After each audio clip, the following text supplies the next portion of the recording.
سیاسی بحثات و سیاستدان۔ پاکستان کے بعض سرکردہ سیاستدانوں کے انٹرویوز پر مبنی نامہ نگار اعجاز مہر کی تیار کردہ خصوصی سیریز میں آج پیش کیا جا رہا ہے جمعیت علماء اسلام کے اپنے دھڑے کے سربراہ اور زیرک سیاستدان مولانا فضل الرحمان کا انٹرویو۔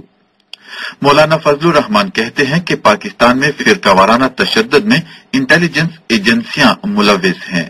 نامہ نگار اعجاز مہر نے ان سے پہلا سوال پوچھا کہ آپ سیاست میں کیسے آئے، حادثاتی طور پر یا شوقیہ؟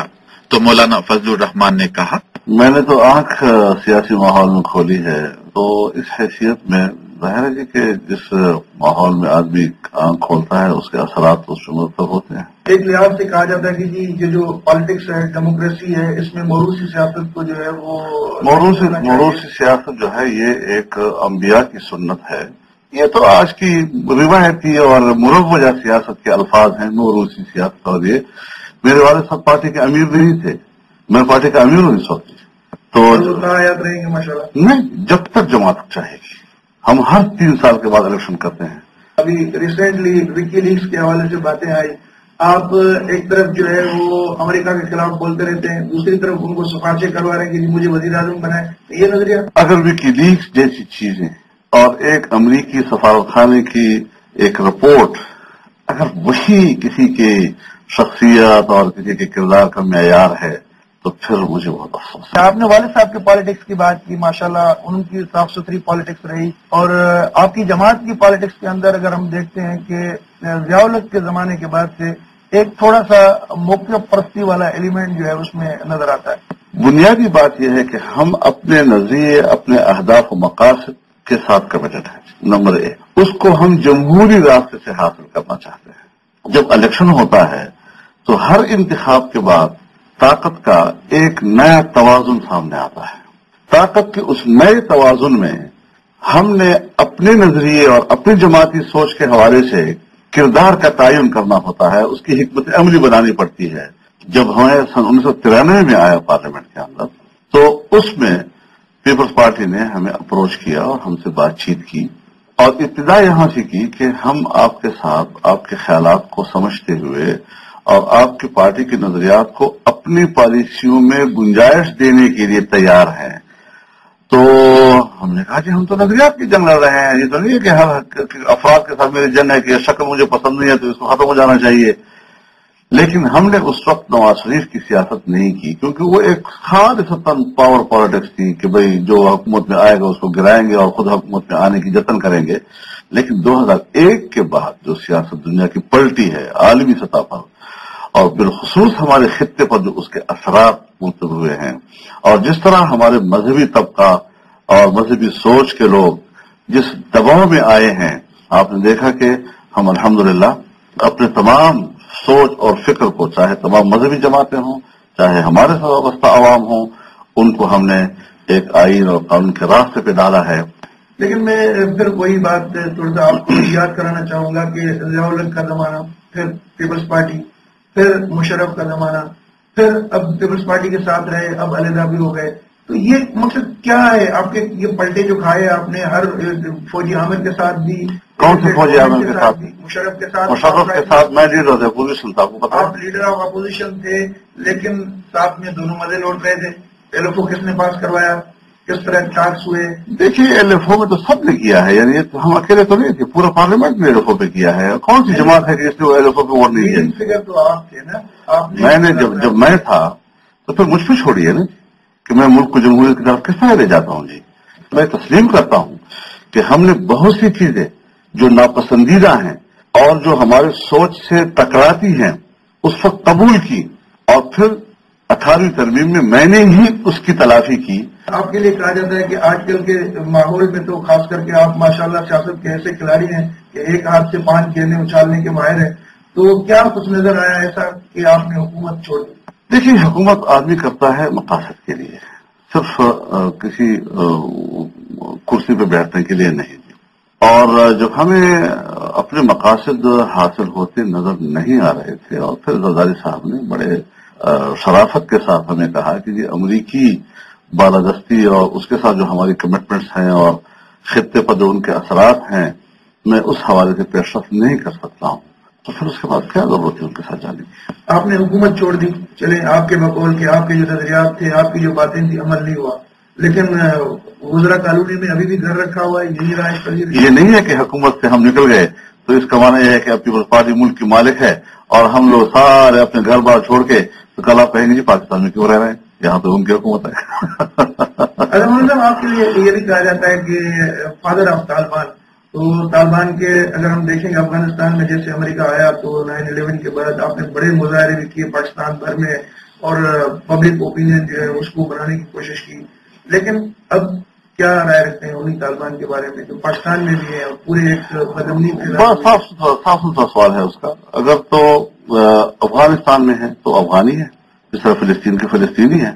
دنیا میں جہاں جہاں جو قوم رہتی ہے اور اپنے کاز کے لیے جو اسٹریٹجی بناتے ہیں ان کا حق ہے. ہمارا تعلق کاز کے ساتھ رہ جاتا ہے، ان کی اسٹریٹجی کے ساتھ نہیں. لیکن جو پاکستان ہے یہ ہماری ٹیریٹری ہے، اس میں ہم اسلحے کی سیاست کے خلاف ہیں. لہذا پاکستان کے اندر اگر کوئی پاکستان کے فورسز کے ساتھ مسلح جنگ لڑتا ہے، ہماری جماعت کیا تمام مکاتب فکر وہ اس قسم کی طرز عمل سے لا تعلق اور برات کا اعلان کر چکے ہیں. اچھا، پاکستان میں اگر ہم دیکھتے ہیں یہ انتہا پسندی جو ہے وہ بہت بڑھ گئی ہے، اور کہا یہ جاتا ہے کہ ضیاء الحق کے زمانے میں جو افغان جہاد کی وجہ سے اس کا بیج بویا گیا اور آج سب اس کو بھگت رہے ہیں.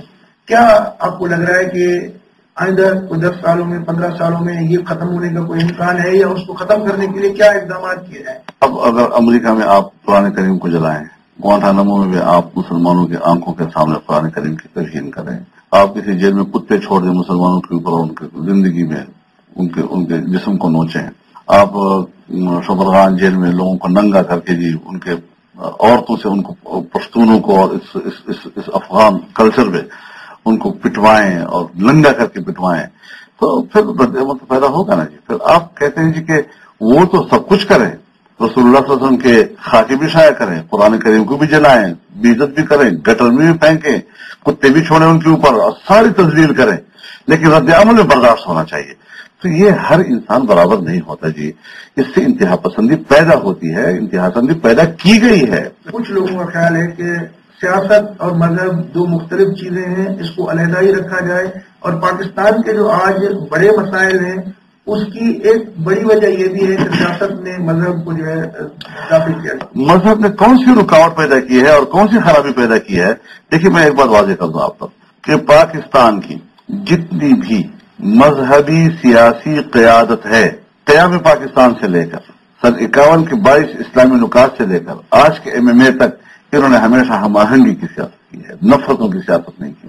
لیکن سوسائٹی میں جو یہ فرقے موجود ہیں، ان کے درمیان تعصب پھیلانا، ان کے درمیان نفرت پھیلانا، ان کے درمیان جنگ لڑانا، یہ پھر ہماری کبھی ایجنسیوں کی کارستانی ہوتی ہے، کبھی کسی حکومت کی ضرورت ہوتی ہے. تو آپ سمجھتے ہیں کہ پاکستان کی سیکورٹی اسٹیبلشمنٹ یا ایجنسیز جو ہیں وہ بھی اتنی انوالو ہیں پالیٹکس کے اندر کہ اپنے مقاصد کے نتائج حاصل کرنے کے لیے وہ تیار ہیں؟ سر انوالو ہی نہیں ہے بلکہ سیاست پر قبضہ ہے. تو یہ قبضہ چھڑانے کے لیے آپ سیاستدان مسلسل جدوجہد کرنی پڑے گی، اور اس کے لیے متحد ہونے کی بھی ضرورت ہے. یعنی ہم اگر صرف پاور پالیٹکس کریں اور ہم چاہیں کہ بھئی آپ اترے تاکہ اس کرسی پہ میں آ جاؤں، تو پھر ان کا کھیل برابر ہے. پھر یہ خوبصورتی کے ساتھ پتے کھیل سکتے ہیں، اور ہمارے باہمی جو ایک خواہش ہوتی ہے، حرص ہوتا ہے وسائل تک اور اقتدار تک پہنچنے کا، اس کا یہ بھرپور فائدہ اٹھاتے ہیں. پھر اچھا، دوسرا یہ کہ آپ کے ماشاءاللہ انٹرنیشنل جو لیول پہ بڑا پوسٹر ہے، بہت اسلامی ممالک سے اچھے تعلقات بھی ہیں، اور ماضی میں آپ کو بہت ساری اسکالرشپس بھی ملتی رہی لیبیا سے، عراق سے، لیکن اکثر کہا جاتا ہے کہ جی آپ صرف پٹھانوں کو ترجیح دیتے ہیں. مجھے ایک اسکالرشپ بھی نہیں ملی، نہ عراق سے ملی ہے نہ سعودی عرب سے ملی ہے. کوئی آیا ہے کہ جی مجھے ایک لیٹر دے دیں اگر مجھے وہاں داخلہ مل جائے. پھر میں نے یہ نہیں دیکھا کہ یہ الف ہے، بے ہے، جی میں تعلیم ہے، طالب علم ہے، پڑھنا چاہتا ہے. لہذا میری سیاست میں یہ چیز ہے ہی نہیں. آپ سوالات پیدا کر کے میری سیاست پر حرف کیوں ڈالنا چاہتے ہیں؟ اور یہ ہے نا جی، سوال جب کر دیا تو اس کا معنی ہے کہ آپ نے سننے والے کو ایک طرف تو لے گئے نا جی. ظاہر ہے میں انسان تو ہوں، کسی قومیت سے میرا تعلق ہو گئی، حسب نسب تو رکھتا ہوں جی. آپ نے انگریزی تعلیم بھی حاصل کی میٹرک تک، یا غالباً سے بھی زیادہ وہ آپ ذرا میٹرک تو میں نے پڑھا، تعلیم حاصل کی، لیکن بعد میں آپ نے وہ چھوڑ دی اور دوسری طرف چل پڑے؟ کیوں انگریزی تعلیم؟ نہیں چل نہیں پڑا. میرا ہدف ہی یہ تھا کہ میں دینی علوم حاصل کروں گا. میں نے میٹرک تک پڑھا, اس کے بعد میرا اپنا بھی یہی عزم تھا کہ میں نے ایک دینی علوم حاصل کرنے ہیں, اور اس میں میں نے الحمدللہ مکمل کیا اس کو. دیوبند کے جو مجمع ہیں ان کا آپ کے بارے میں یہ کہنا کہ آپ والد صاحب کے لیے انہوں نے کہا کہ وہ بہت بڑے عالم تھے. مولانا فضل الرحمان جو ہے وہ عالم دین کم سیاستدان بڑے ہیں. کوئی شخص یہ سوچتا ہے کہ میں مولانا مفتی محمود کے مقابلے میں عالم دین نہیں ہوں, میرے خیال میں جس نے یہ کہا ہے اس کے مقابلے میں نہیں ہوں. اس میں اگر ہم دیکھتے ہیں کہ مذہب کو بھی ایک لحاظ سے لوگوں نے کاروبار بنا لیا ہے. اب کوئی قبضہ کر کے مسجد قائم کر لیتا ہے, کہیں مدرسہ بنا لیتا ہے, کوئی اس طرح کرتا ہے. یہ چیزیں آپ نہیں سمجھتے کہ یہ؟ اب دیکھیے, آپ کسی کو سرکار کے سطح پر, مملکت اور اسٹیٹ کے سطح پر روزگار تو مہیا نہیں کر رہے, اور اگر وہ شخص مسجد بناتا ہے, سوسائٹی کے ساتھ اس کا ایک رشتہ بطور امام کے خطیب کے وابستہ ہو جاتا ہے, اور اس طرح ایک ہوائی رزق جو ہے اس کا ایک نظام بن جاتا ہے اس کے ارد گرد, تو اس پر بھی آپ کہتے ہیں کہ قدغن لگ جائے کہ وہ جو کمبخت جو ہے وہ بھوک پڑتا رہے اور کسی طرح سے کوئی کام وہ بالکل کرے. لیکن جس طرح آپ نے دیکھا بہت سارے مثالیں موجود ہیں اسلام آباد میں بھی, لال مسجد والے جھنڈا لے کے جو ہے کوئی ڈنڈے والے نہیں ہیں, کہیں کوئی ڈنڈے والے نہیں ہیں. اس لال مسجد کا حوالے ہی نہ دیں, لال مسجد کا مسئلہ کچھ اور ہے. اور کہیں پر پورے ملک کے اندر کوئی مسجد, کوئی مدرسہ ایسا نہیں ہے کہ جہاں پر نصاب کے علاوہ, تعلیم کے علاوہ کوئی اور مقاصد وہاں پر پورے کیے جاتے ہوں. اب مدرسے سے باہر ایک فرد اپنے ذاتی خیالات کے حوالے سے اگر کسی ایک جہت پہ چلا جاتا ہے تو اس کا الزام مدرسے پہ کیوں لگایا جاتا ہے؟ مدرسہ تو مدرسہ ہے. یہ جو آپ پہاڑوں میں لوگ ہیں, یہ مدرسوں کے سارے کیا, اس میں کوئی کالج کا نہیں ہے, اور کسی کا پڑھا ہوا اسکول کوئی طالب علم اس میں نہیں ہے. جی بہت بہت شکریہ مولانا صاحب, آپ نے